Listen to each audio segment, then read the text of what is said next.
नमस्कार साथियों and welcome to the series of video lectures on psychology.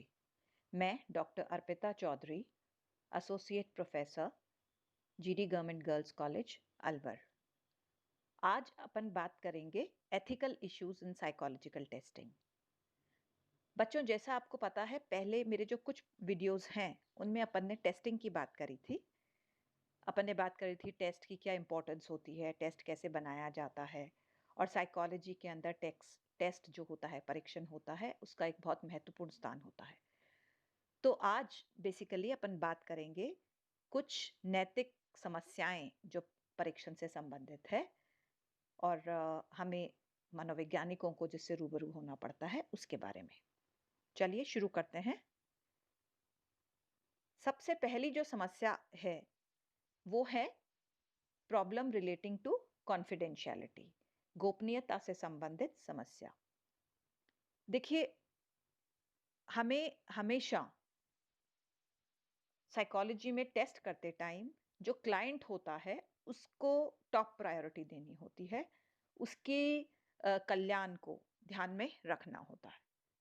So keeping in mind that, हमें जो आंकड़े प्राप्त होते हैं कोई भी क्लाइंट से, क्योंकि जनरली जो मनोवैज्ञानिक परीक्षण में आंकड़े प्राप्त होते हैं वो उनकी जिंदगी से, उनकी व्यक्तित्व से, उनके एप्टीट्यूड, उनकी बुद्धि से, ऐसी चीज़ों से जुड़े हुए होते हैं।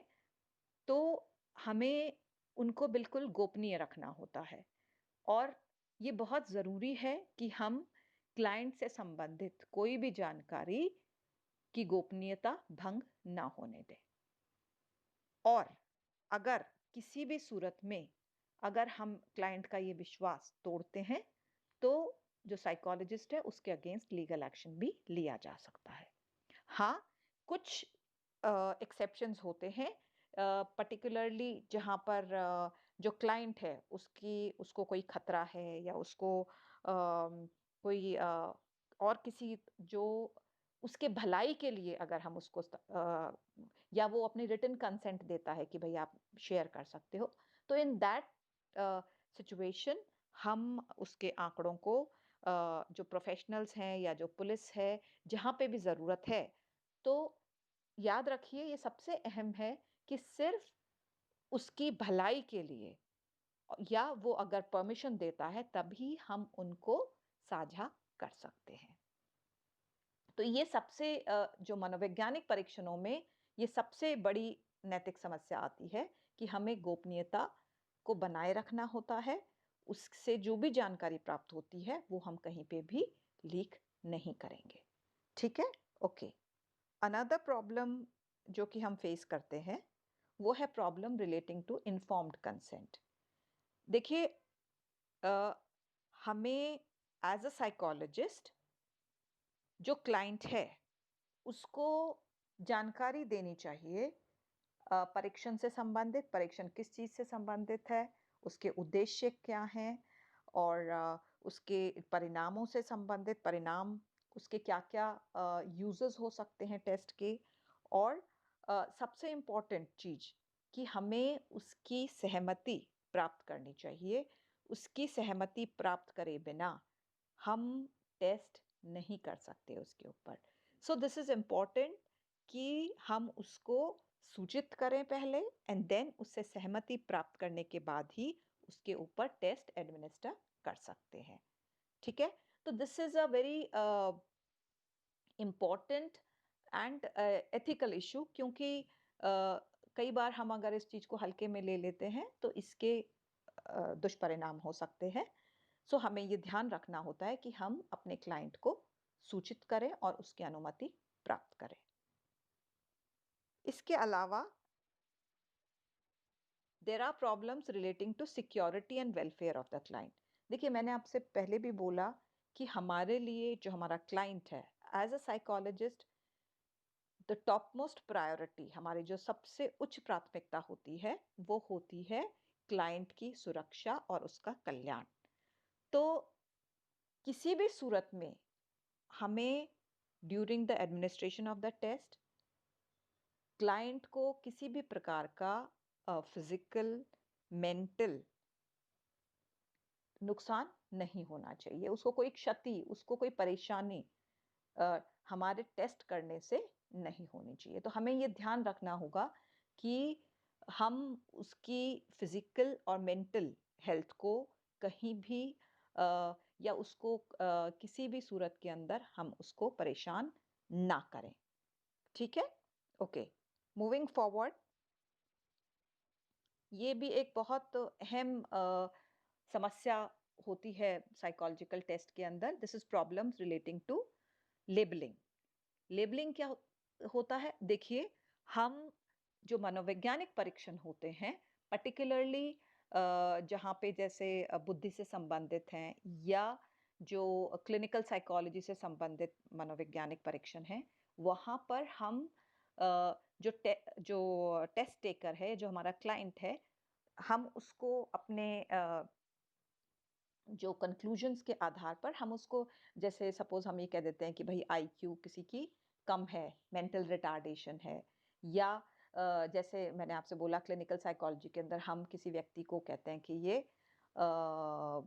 इसको डिप्रेशन है, या जैसे मान लीजिए किसी को कोई बाइपोलर डिसऑर्डर है, सिज़ोफ्रेनिया है।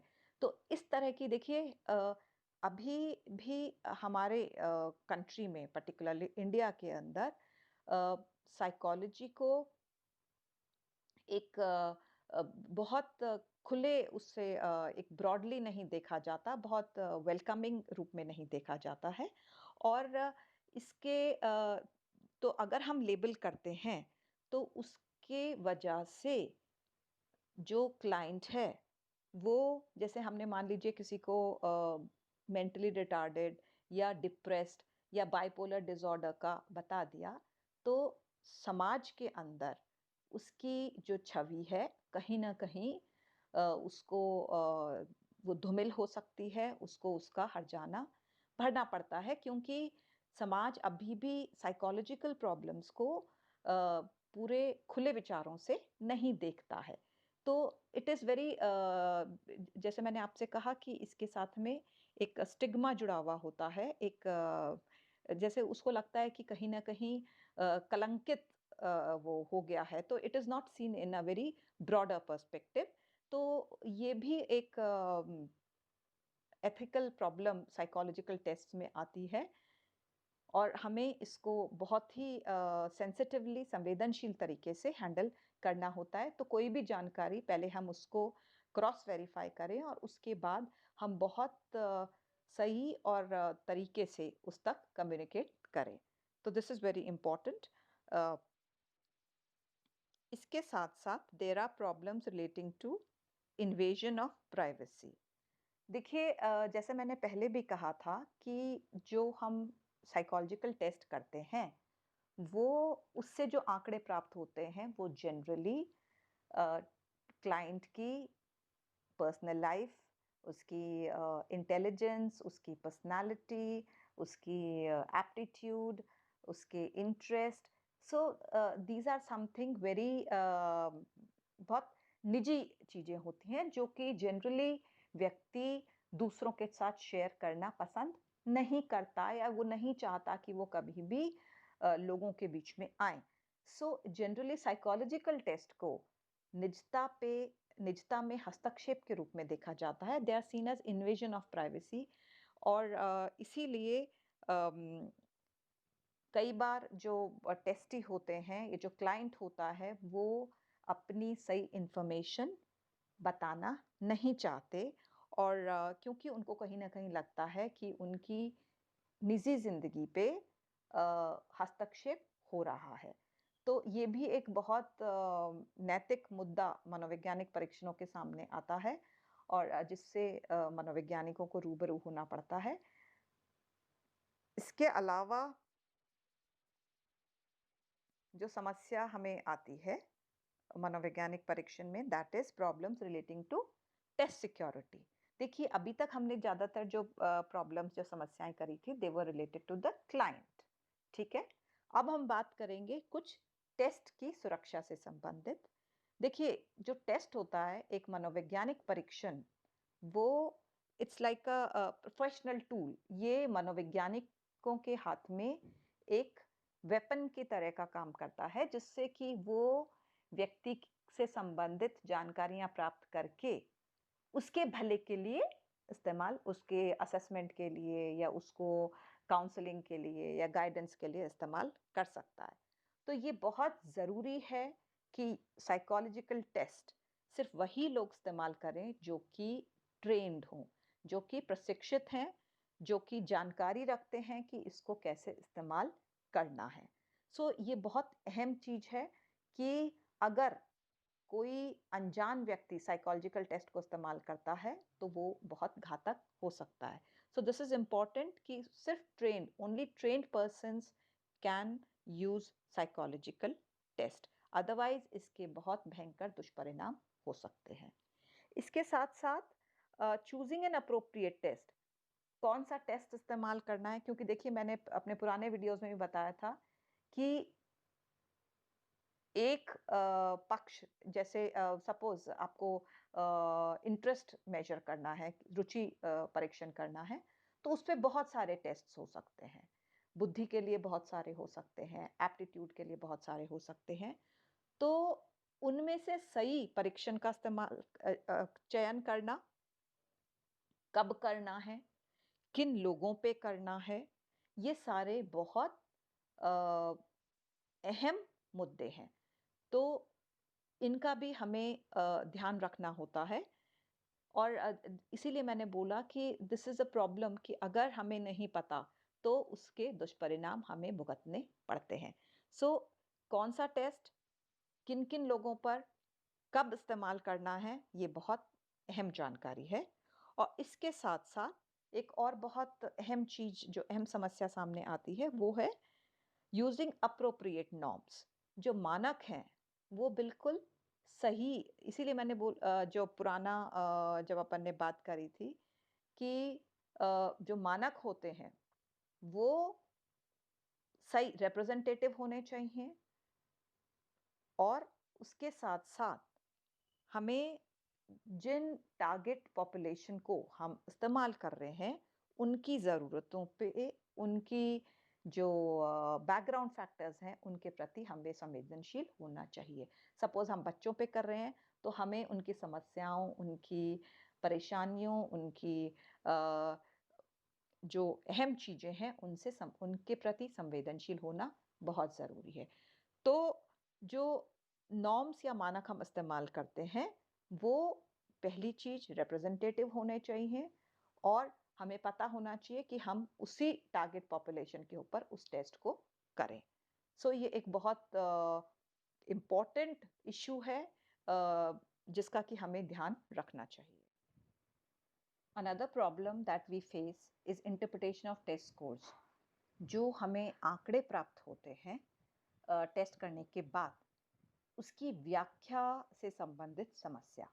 अब इससे समस्या ये आती है कि जो साइकोलॉजिकल टेस्ट्स होते हैं वो एक स्पेशलिस्ट या जो प्रशिक्षित व्यक्ति द्वारा उसकी व्याख्या की जानी चाहिए।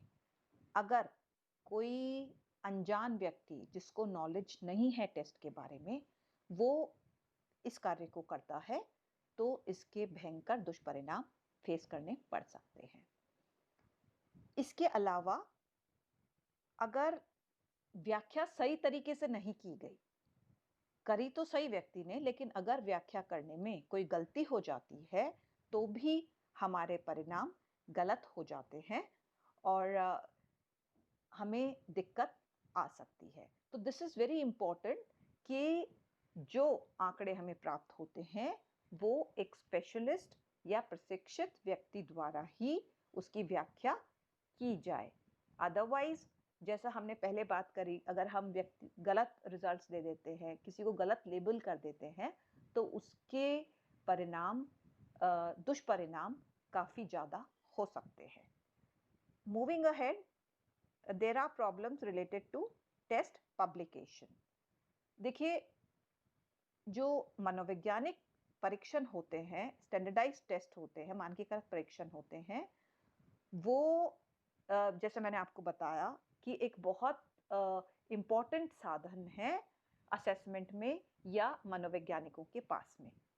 जिससे कि वो लोगों के बारे में जानकारी या उनको मदद कर सकते हैं।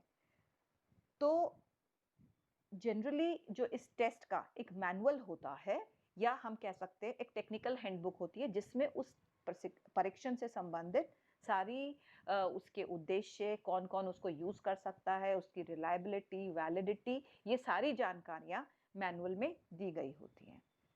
इसके अभाव में अगर मैनुअल नहीं है तो काफ़ी परेशानी का सामना हमें करना पड़ सकता है। हमें ये नहीं पता चलेगा कि किस टारगेट ग्रुप के ऊपर हमें इस परीक्षण को यूज़ करना है। हम गलत टारगेट ग्रुप के ऊपर इस्तेमाल कर सकते हैं, कब नहीं इस्तेमाल करना, किन-किन सावधानियों का ध्यान रखना है, क्या इंस्ट्रक्शंस देने हैं, रिलायबिलिटी क्या है, वैलिडिटी क्या है। सो एक तरीके से मैनुअल के अभाव में हमारा उद्देश्य अधूरा रह जाता है। तो फ्रेंड्स, ये तो थी कुछ समस्याएँ जो कि हमें नैतिक समस्याएँ जिनका हमें सामना मनोवैज्ञानिकों को सामना करना पड़ता है। आई होप आपको काफ़ी अच्छे से समझ में आ गया, क्वेश्चंस एग्ज़ाम में इससे संबंधित आते हैं। And thank you so much for watching my video. Please continue to watch my videos on psychology. Thank you.